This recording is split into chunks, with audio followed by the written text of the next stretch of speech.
Why don't you swing down, sweet Harris, something let me ride? Swing my Harris. Oh no, I'm doing right. I don't raise my head and see the light, see the light. He will be my guide. The good old days when they preached amazing grace. Some morning you'll find me turning that city where the sun flying higher and higher and on down. After all the years, the Lord to live in this old house. Born November 19, 1924 in Lakeland, Florida, to Leela Lee and John Sumner, a baby boy was christened John Daniel Sumner, the youngest of 4 children. He would soon be known as J.D. When I was a kid, I was raised up in a Pentecostal church. In June, we had a big camp meeting in Wimauma, Florida, and Frank Stamps was my idol when I was 4 years old. He came to the Church of God camp meeting in Florida and sung Stand By Me to 10,000 people without a microphone. And my mother said that, I said that night that at me 4 years old, I was going to be a bass singer, just like Mr. Frank Stamps.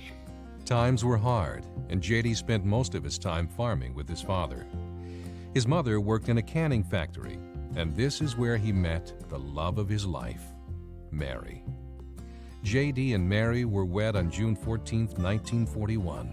J.D. was just 16 years old, and his bride the tender age of 17. In 1943, the Sumners adopted a little girl named Frances, and shortly thereafter, J.D. was drafted into the Army. While in basic training, Mary learned she was expecting another baby.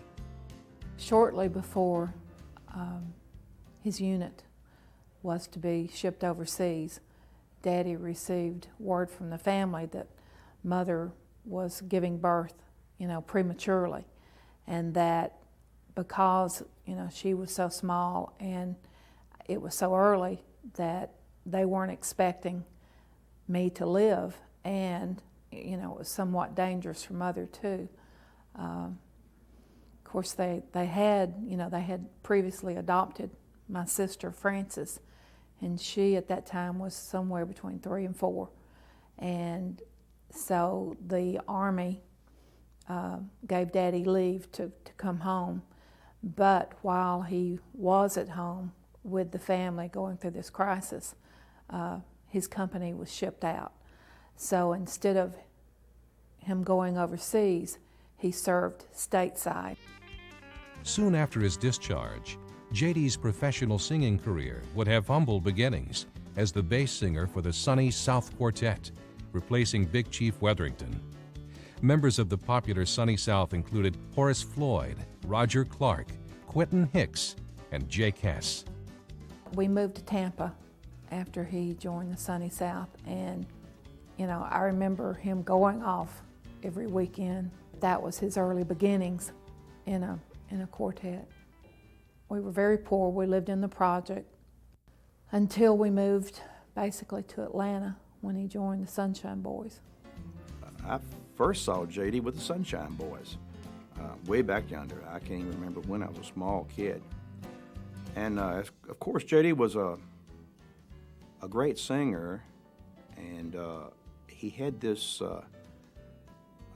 aura around him that it drew the attention to him, And I was in awe of him, to tell you the truth about it. Those were just, great times, and it was when the family began to realize that Daddy was actually, I think, in show business. There's some hilarious stories about, like, Wileen and Mosey Lister coming down for dinner, and Mother trying to serve dinner by candlelight, but I'm sure our dinner was probably fried chicken and pork and beans and gravy, because that was like filet mignon to us. So I finally got to join a quartet that was from Atlanta, the Sunshine Boys. They were very low on the totem pole. So we moved on Boulevard Place, and up the street was Mosey Lister and his wife, and I thought the best way to get in with the big boys was to have them down for supper. So we invited them down for supper. And my wife fixed supper and had candles and everything on the table. We was trying to really act like one of the boys. And my thyroid glands had swollen up. And so while we was eating supper under candlelight, I said, I was raised Pentecostal. And so God help me, I never heard the word hemorrhoid. If you'd have said that at our house, you'd have got a whipping. You know, it was nasty. So I knew nothing about no roids. You know, I didn't know it. So I reached up and I said, man, my hemorrhoid is killing me. And Moses Lister said, well, if they're up that high, no wonder they're killing you. In order to travel to their growing singing engagements across the country, the Sunshine Boys purchased a 1947 Cadillac limousine that had a worn-out wheel bearing.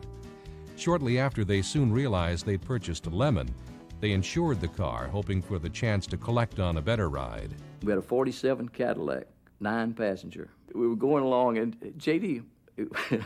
was driving, and the wheel bearing was going out in the back, and it was going vroom, vroom, vroom, grinding like that, see. I said, J.D., you might better stop. He said, oh, I said, it'd be okay. So he kept driving. They said, don't stop, just keep driving, maybe to catch on fire. Burn up and we'll collect the insurance on it. So I drove and wah, wah, wah, wah. So we got into Lewistown. There's an all-night service station there. J.D. pulled right up in the service station, right in front of the gas pumps. We all got out, and he went around to the back to look up under it, just see what was happening. We knew it was a wheel bearing, but you couldn't tell which one it was. So I pulled into the filling station, and just time I stopped, a blaze. It did catch on fire. It started burning right under the gas tank. The guy from the service station came running out there. And he said, I'll call the fire department. J.D. says, mind your own business. It's insured. And it was wore out anyway. But what I didn't know, right across the street was the state's school for firemen. They had 400 firemen right across the street. And here they come with them hose and completely ruined the car. Of course, they saved it, which was bad luck. And then, of course, all we could do was drive it the way it was. For about 2 months after that, had a great big hole burned in the back seat. And that burnt cotton didn't smell too well for a couple of months after that. The Lord, I think, sort of punished us for trying to collect insurance on a wheelbarrow. In 1950, the Sunshine Boys were beckoned to the silver screen to star as singing cowboys for Columbia Pictures.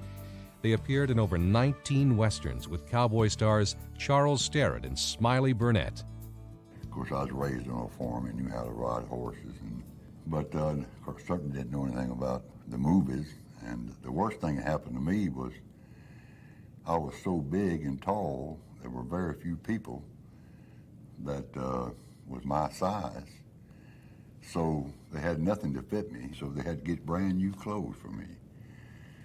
And they got me a pretty cowboy hat. I had a handkerchief up here, and brand new shirt, boots. Man, I looked good.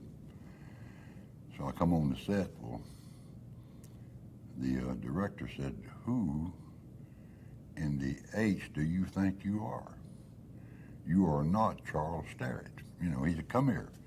He got my hat down and threw it in the ground and stomped it and rubbed his feet in, tucked my shirt and tore it. My handkerchief got it and wadded it up, put it in the dirt, rubbed it on it. I looked pretty bad when I got through. I wasn't near the star. But it was something that was an experience.